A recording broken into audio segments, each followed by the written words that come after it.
Real Rhinelander podcast is sponsored by AirPro Fan and Blower Company. For more information, visit airprofan.com. Hi, everyone. Welcome to the Real Rhinelander podcast, a podcast produced by the Chamber, where we have real conversations with business leaders, community members, talking about all the great things that happen here in Rhinelander. So I am joined today with Don Theisen from Trig's. Hello. And we are going to have a really great conversation. But for those that don't know you, if you could give a little background and introduction on yourself. Thank you. Thank you for having me. I was born and raised in Antigo, Red Robin, but we are full Hodags now. So nice. The bell game is still a big deal, but now we're on the other side. So I grew up in a large family. I was the middle child. My parents were, our family was very religious, went to church, fought a lot with the kids. I don't know how my mom did it, raising 4 boys and a girl, but my parents were very loving and very involved in the community as well. And I think that's where I get it from. My mom was actually a hospice nurse for over 20 years. Mm-hmm. So, and she did a lot of volunteer work. She gave herself to the community. And I hope I'm meeting her expectations by trying to do the same thing. Mm-hmm. My dad was a food guy. He liked the savory stuff. My mom liked the chocolate. So that's kind of where I get those all the time and love to cook and eat those things. I went to Antigo High School, obviously was involved in DECA and business classes, accounting. And I knew very early that I want to be involved in business. My older brother went to college in Eau Claire, and I kind of watched him and what he did. And that helped me out a lot for as far as what I decided to do. So that was very thankful for that. After high school, I started going to school at Marathon, which was a great system. But because of my earnings, I did not apply for a lot of financial aid. So after I was starting my second year, and after only getting $500 in financial aid, which wasn't even enough to pay for my books, I'm like, okay, this isn't a great fit for me. Mm-hmm. And at that time, I realized that a lot of retails are a college of their own. Mm-hmm. So I was able to work my way up in the COPS organization, which was absolutely phenomenal. You don't have to go to college. If you have something specific, that's great. Or if you don't know what you want to do, that's great. Yeah. But there's so many, especially in the retail organization, there's so many places that will grow you from on-the-job training, apprenticeships, everything like that. It's just unbelievable. So, and I did. I worked from with an organization that said, hey, here's where you're at. If you want the next step, here it is.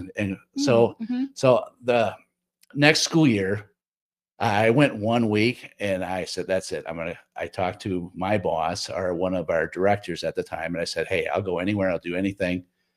You tell me what you want to do. The next day I walked in, I refunded my books. I left the school. I was crying because I was like, whoa, this is a big deal. So I left and I never looked back. It forced me to be successful no matter what. Mm-hmm. So I did that. And luckily my wife, Carrie, wasn't my wife yet, but she was very supportive of what we were engaged already. Mm-hmm. She was very supportive of what I did. 2 weeks later, we were living in Stevens Point. And working for the COPS Corporation there. I moved around a lot with the company. We worked with a consultant group out of Atlanta called Team 2000. So I got to spend a lot of time researching merchandising, what sells the best, like items together. And we tested a lot of ingredients and things like that. And actually took the results from those to make, great cookies and signature items that we were very well known for in the organization. So we were going all over the nation looking at different stores and what they were doing, but really digging into produce, meat, bakery, and what things can make them better. We rolled out a cookie one time where we ate chocolate chips for like a month, just different chocolate chips, trying to find the right ingredients. And that's what we would do. We would make these quality items in our store and roll those out as signature items, and was very, very successful at it. COPS actually was sold to Roundy's in the late 90s, and then Roundy's was sold to an investment company out of out of Chicago in 2000. I was still with the company. 2001, I came back to Anigo from Appleton. I had spent some time in Madison, and then was there for about 12 years. So I got to go back to my hometown and manage the grocery store that I actually started in, which was phenomenal. That's cool. And got to get involved in that community more than I ever did before and others. So that was a great experience. Then the company used me for taking care of other stores and issues. And I kept moving further and further away from my hometown and further and further away from that feeling of what it's like to have with a hometown ownership or a family owned business. At that time, Trig's was approaching me. They had been talking to me a couple times, asking if I was interested in joining. I kept saying no. Finally, in April, I was working in Stevens Point at a cop store, and they called me up and said, are you sure? We don't want to keep bothering you, but are you sure you don't want to come at least talk to us? So I said, at that time, I was overseeing 24 stores. So, and watching what everybody's doing and running here and there. And I said, yeah, I'll come and talk to you. So I did. I met the vice president of operations at that time at Culver's, one of my favorite places. So, and that just led to a lot of conversation, about 40 hours of conversation. I did a market tour of everything that they did. So I walked all their stores, and I came in and I saw the store in Rhinelander, and Fresh for You is what we do. And I'm like, oh my God, this is like a family owned business again. And then I found out how involved they were in the community, which I was used to from the cops organization. And I thought, oh, this is a perfect fit. So we came to Trig's. We made the move, Carrie and I. Thank you very much, Carrie, for doing this. But and we felt like we won the lottery ever since. That the community Trig's is so involved in the community and giving back, and there's so many non-profits that are so great to work with. We feel so blessed to be here. Yeah. Awesome. I always love hearing people's background and how they ended up here in Rhinelander. So it's really, really cool to hear. So you've been with Trig's how many years now? 10 years. 10 years. Wow. So absolutely amazing company. I was wondering if you could tell us a little bit about the Trig's organization itself. They have how many stores? We have 5 stores right now. Trig actually started the business in 1973. And he tells the story probably much better than I do, but he started with a small store in the Land O'Lakes. It was under 10,000 square feet. Him and Tula ran that store, and they struggled. So they struggled with that store a lot. He says the first year they would probably not have made it if it wasn't for deer hunters and making venison brats. Yeah. So, but they were able to hang on to that, and 2 years later sold it and invested in Minocqua and grew the business from there. A lot of people probably don't realize that there was not a lot of money made in the grocery stores, but investments and stuff that Trig has done throughout. He has been a great businessman and a great part of our community and where we're at today because of those investments he's made and the giving back that he is. So we're into a lot of things. So I mean, we're into the airports, we have the gas stations, we have the Ace Hardwares, we have the Tone Zone Fitness, we have our smokehouse, which obviously has got some great products that we're doing there, and now we have a production facility there as well, which is awesome. So a lot of our deli items and bakery items, especially in our Eagle River and Minocqua stores, we're able to help those stores out during those busy spikes.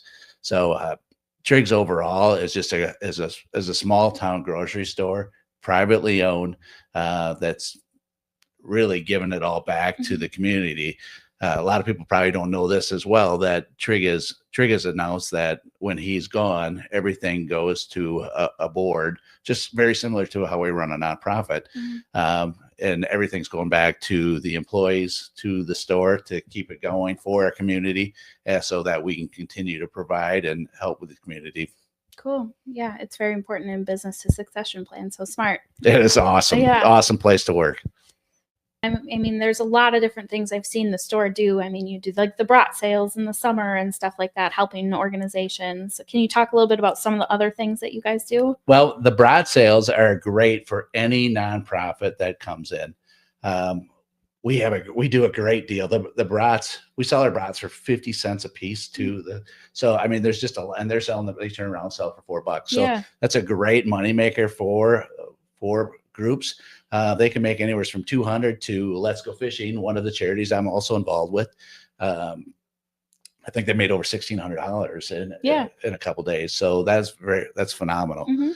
Some of the other groups and things that I'm involved with, I have to thank Angie Dreyfus, because when I joined the company, Angie took me to my first business after 5, which was at the golf course, which was phenomenal. I was blown away. She introduced me to all these phenomenal people that I still look up today. The next one I went to with her was at Big Daddy's the following month. So it must have been May. And Let's Go Fishing was there. Well, I talked to the president at Let's Go Fishing at Big Daddy's and was very interested in what they're doing. So I joined that. Now I'm the vice chair of Let's Go Fishing. So Let's Go Fishing the following month went to a Lions meeting to talk to the Lions about sponsoring Let's Go Fishing. All of a sudden I'm a Lion. So now I'm involved in the Lions and Let's Go Fishing. But Angie Dreyfus took me around, introduced me to all these great people, really showed me the community, showed me the church, went to the chocolate factory and the theater, and introduced me to all the owners. Just threw me to the community, and here I am, and I caught on luckily pretty quick. So I was involved in 2 nonprofits right away out of the gates, and then she took me to a Rotary meeting, right? So I was in Rotary for 3 years and met some great people there. Ron Scoggin was there. Mel Davison was there. All of these great people that I look up, and I've seen what they're doing for our community and I'm just trying to follow their lead, right? So it's been a great experience. Since then, I'm involved with the Oneida County Economic Development. I'm on the board for that, and the Walleye Restoration Foundation to try to restore some of the natural walleye habitat, fish habitat in our lakes. So. Very cool and very needed. Oh my gosh. I love hearing people's stories when they tell us about all these kinds of things. So, I mean, Rhinelander kind of chose you in a way, but you obviously chose to make the jump up here. And anything else you'd like to share about like why you continue to stay in this community or anything like that? This is just absolute. To say anything, it's community strong. So there are so many nonprofits. There's so many organizations. There's so many people, and all the people that I look up into in this community, Mel Davison, Trig himself, Ron Scoggin, those people, they could live anywhere they want to. So the fact that they stay in this community tells you that there's something special about it. But it's for me, it's how inviting this community is. But it's also the lakes, right? The lakes and the woods are absolutely phenomenal. It's a beautiful place to live, but the people here are just unbelievable. I think we've seen that a lot recently. There's been a lot of conversation about food insecurity, and I've just kind of like watched all of these organizations and people rallying around, trying to raise more food stores and stuff for the food pantry. Like the people here in this town, like take care of each other. Absolutely. I mean, when you look at me, you'll tell, there's nobody starving in my business, right? Or my household. But there isn't in this community either. Our food pantry is absolutely amazing. We donate over 70,000 pounds, usually between 70,000 and 85,000 pounds of food to our food pantry alone ourselves each year, plus additional donations that we do the sack hunger bags. Just last week, we donated $3,000 in gift cards to help with some of the situations like currently going on.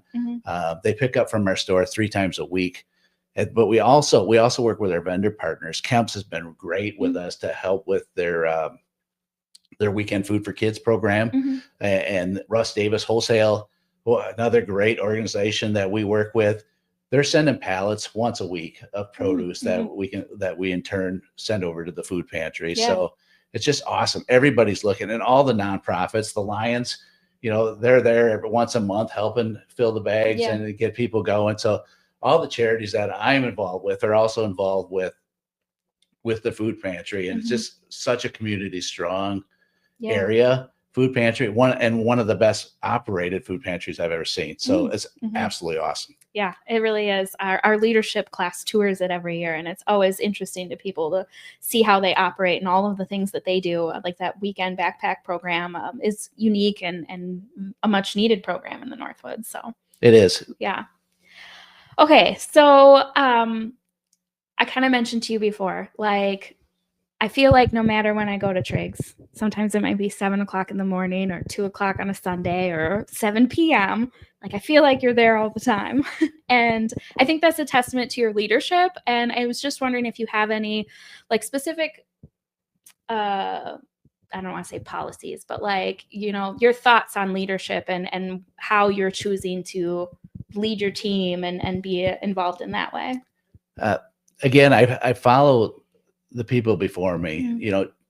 I watched Trig walk the stores, and the first time I got to walk with him, it was about a 2-hour walk, and he knew every customer's name. He knew every employee's name and took the time to stop and talk to them and listen to what they had to say, thank them for their business. And I try to follow their lead. I treat all my employees just like I would my family, because they are. I look out for them. If you have an employee, employees do something wrong, just like family members, right? You don't leave them hanging. So if somebody leaves me and they're interested and they find something better, I support them always. So, but now in my career of 37 years, I've got to work with thousands of people. I always keep them in mind. Once an employee's worked for me, they're part of that family. They've always worked for me. So if there's something that I can do to help them or relates to them or an offer that I can give them, I will definitely do that. Often I relate our family to the store. If you're going to have a Christmas party at home, it's no different than the one we're having at the store. We spend time, we're cleaning the house, right? We have the party where they're welcoming everybody in. After the party, we're cleaning up and getting ready. It's the same thing in the grocery business or in any retail organization. So if you have that appreciation for your employees, that's why they want to work for you, right? So at the end of the day, you don't have the issues that might be going on with other retailers, or the high demand, or the loss of people. We with COVID, we didn't have the issues that we were seeing everybody else. My team was on the front line with me all the way. So I know you see me there a lot, but I have just as many other employees that are backing me and Trig's, and they're doing that because we're there for the community. Trig has asked us that he's given everything that he's worked his life for. Our goal is to make sure that we're there for the next generation so that they can support their families and they can continue to support our community. Cool. Yeah. Okay. So we touched a little bit on some of the nonprofits that you're involved in, but maybe share a little bit more in depth if someone doesn't know like what Let's Go Fishing is. Okay. Because, we know about it and we refer people to it, but there are probably listeners that might not know what it is. If you want to share a little bit. Let's Go Fishing is absolutely an amazing nonprofit in Rhinelander. They started in Minnesota. Basically what it is we have a 40-foot pontoon boat that we take our veterans, our handicapped people, kids, really any group out that wants to go for a 2-hour boat ride or a 2-hour fishing trip throughout the summer. We usually start in May and go through the end of August. Trips are at 10 a.m. and 1 p.m. Monday through Friday. But if there's a group of 4 or more, they can go out anytime they want. They just get a hold of us and we'll book that trip or put it in the calendar and let it rip. The great thing about that is that's really the community's boat. Let's Go Fishing is a community program, right? We have a chair and we try to make improvements and things, and we have made some great improvements. Mhm. This last year, we had one of our best years ever with the amount of volunteers that we had join, and also the money we raised. A huge thank you to Rondale Ranch. We go out there and we work for the lights, and then they donate to the charity. But as also the Love Foundation donated. They had a house that was down by the Wapaka area, I believe, and he sold that and their boat, and he's given all of his money to the schools and for scholarships and stuff. But he donated $6,000 from the sale of their boat to Let's Go Fishing to help us out. So with all the construction going down in downtown, we have a new floating dock coming from Schroeder's this spring, so it should be a lot easier access for people in wheelchairs and stuff to get on the boat. But go online, the Hodeg chapter of Let's Go Fishing, or call me. See me at the store. And we will book a trip for you, but it's absolutely great. We have some great captains that to take people out, and it's absolutely amazing nonprofit.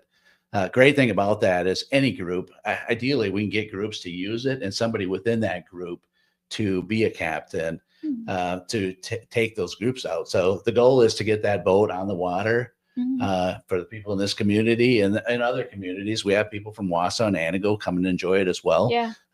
Just get it used. I think that's really cool. Like, I mean, we are so water rich in the area, but there can be limited access for some people to be able to do something like that. So it's a unique opportunity, I think, for the people in the Northwoods. It really is. And it's a healing process, not for the people going in, but it also is for us to be able to go and see the enjoyment that you're giving to others is so rewarding. It's unbelievable. Yeah, cool. So I'm sure they also take donations if you're interested in donating. So Let's Go Fishing. Absolutely. Yeah. So, I mean, you kind of mentioned COVID. Obviously, that was a big challenge that our community faced. But is there any challenges, in the grocery industry or the retail industry that you guys are kind of seeing and how you might have overcome them? I mean, COVID was certainly a challenging time for the community as a whole, but there's challenges every day, just like there is in any retail business where there are people are sick or there's product shortages. The definitely trends for COVID. It was toilet paper, obviously. The beef Frozen market pizza is going up and down now, but everything, all prices keep going. What's important always, no matter what's going on, is that you stick together with your people and your customers and stay positive. We have what we call the Gold Tea program. Obviously, it's after Trig, but we're constantly looking out and staying positive with our employees. There's things that we try to avoid, like saying no, but giving back and just keep it in mind, just like your family. We don't want those people going away. We want them coming back. What are you doing to take care of them? And when you do that or approach a business or realize the true value of an individual and treat them like you would your mom and dad or a brother and sister, you typically do the right thing. Cool. Yeah. Okay. You mentioned you're also involved in the Lions Club. I think many people know about the Lions Club, but you have an event coming up for Christmas that you do with the Lions. Could you share a little bit about that too? Yes. Every year for the Lions, we have the Lions Christmas dinner. And for the last few years, we've hosted that at the store. So people are able to call in and place an order for a Lions dinner or just tell us how many they're picking up. And they can come in and get them they tell us how many they want us to deliver. We actually deliver between 300 and 400 meals between 11 a.m. and 2 p.m. on Christmas Day. So every year, I think when I started with the Lions, we were doing about 600 meals. Now it's up to 1,000. Wow. So every year I go in the store about 4 o'clock in the morning, 4:15, and I start cooking turkeys. And then I run to the deli and I start putting the potatoes on. We have 200 pounds of potatoes now and opening the corn and getting ready to go. And by 10 a.m., the whole deli area of our store is full of volunteers. It's absolutely amazing to see. People are coming in and they're pulling the turkey or making the stuffing or getting the boxes ready for the orders. But to have that many orders go out, be delivered to the homes, 300 to 400 that's a lot. turkey dinners delivered to the homes, and how fast they do it. Another reason Rhinelander is such a great place. So many volunteers giving up their Christmas to come help and support each other. It's unbelievable. So please call in and get those orders, or stop by the store anytime after 11 on Christmas Day and get your free turkey dinner. Or volunteer. Absolutely. We can always use more help. Yeah. I love that. I mean, we definitely get calls about it every year. Again, I feel like it's something really unique and community supported. Let's see. I'm looking at all my questions to see what else we should chat about. Maybe what's something that people might not know about you or Trig's or both? Well, something interesting through this transition, I was actually homeless for a couple months. So God bless my wife. So we moved out of our house on Christmas Day. And my family came to help us. And what led us up to that is we put our house for sale right away after I took this position. And we thought we were getting, I thought I had an offer right away. And thank God for Judy Mixes, because she showed us like 30 plus houses in 1 week. So we were panicking and we couldn't find anything we like. And finally, this lot that we were going back and forth, Carrie and I stopped by and we looked at it and it was like, oh my God, this is amazing. So we started building our house. Well, our house ended up selling and they wanted to close on Christmas Day. We just started building our house in September. So it's like, oh boy, what do we do? So we closed. My brothers helped me, loaded everything up in a smokehouse truck, put it in the garage that we had built, and that was it. And we didn't know where we were going to stay. We stayed with her mom. Sometimes we stayed with brothers. Sometimes we stayed with friends from the store. But we spent like 2 months not having a place of our own to live. So it was kind of a crazy time. And then February 6th, we got our occupancy, running water. We're able to get in the house. But it's those transitions that make you appreciate what you have. But it also how great our community. Everybody's always asking, "How's it going?" Or, "I see what you're building." Everybody was watching that happen. Yeah. So that was a very interesting time for us. I mean, it's still a timely conversation too. The housing market is so crazy right now that I'm sure you are not the only one. No, and part of the Oneida County economic development, I mean, the big focus is housing and how we get more housing, and it's been a struggle, and you can see why. I mean, it's such a beautiful area. Everybody wants to be part of it. Yeah, want to live on a lake, and there's only so much lake frontage and so much land. So, if you are a housing developer, reach out to the Oneida County Economic Development Corporation. We'll just plug everybody. Thank you. But yeah, I mean, housing has been a hot topic for sure. Definitely a big thing that we're seeing employers wanting to talk about to bring more people into their workforce. So certainly something that's important to the Rhinelander community. Okay. I think I only have maybe one more question, unless there's anything else you want to chat about. It's up to you. Well, it's holiday shopping season. So I'm just thinking, from one retailer to another, like if you're sending someone to go holiday shopping, where would you send them? Trig's. So on December 13th, we have our holiday open house. So please come hungry. But we'll have our signature prime rib samples. Deli has always got the full layout over there. Caribou Coffee will be doing samples. Santa Claus will be there from 10 to 2 by the Wall of Value. Bring your pets, bring your grandkids, but come and get a picture with Santa. It's just a great time. And the best thing is it's our cookie sale. So there'll be a huge cookie sale. Our bakery team does a phenomenal job out there laying the cookies out. They'll probably be ready. If normal, they'll be ready by 8 a.m. So come early, take advantage of all those great cookies that they have for sale. But okay. So that actually also reminded me, you talked about like a love for food. So in your house, are you the chef? Do you do the cooking? Yes, I do. Do you have like a favorite recipe or something that you really love to make? Well, everybody likes steak, right?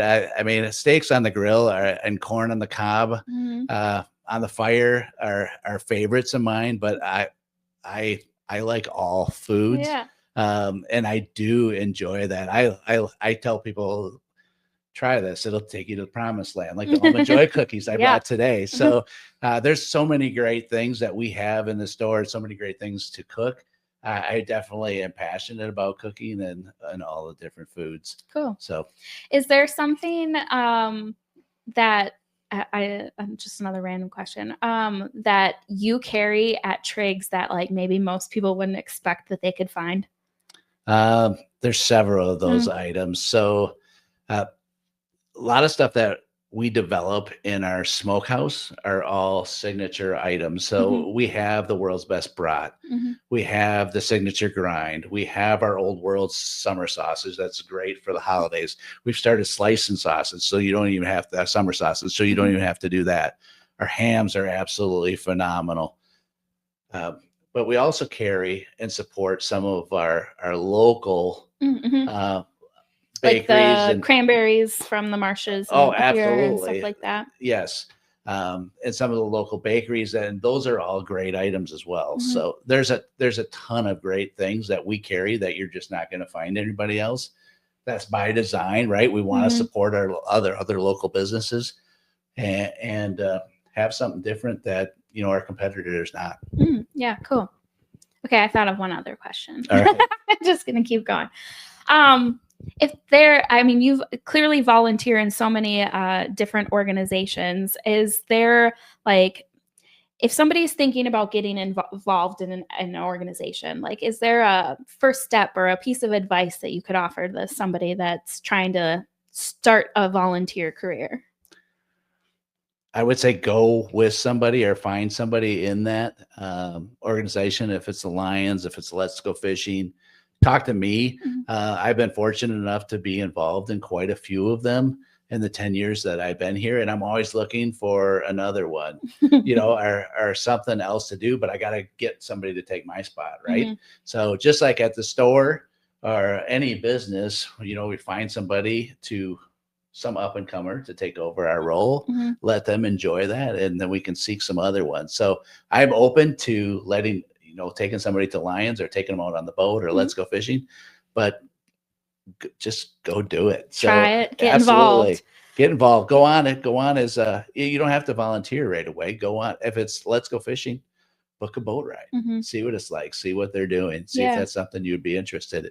Going to the Lions. The Lions is open to anybody in our community, and they do so many great things for so many places. They were a big part of the splash pad that just took place. So get involved. Yeah.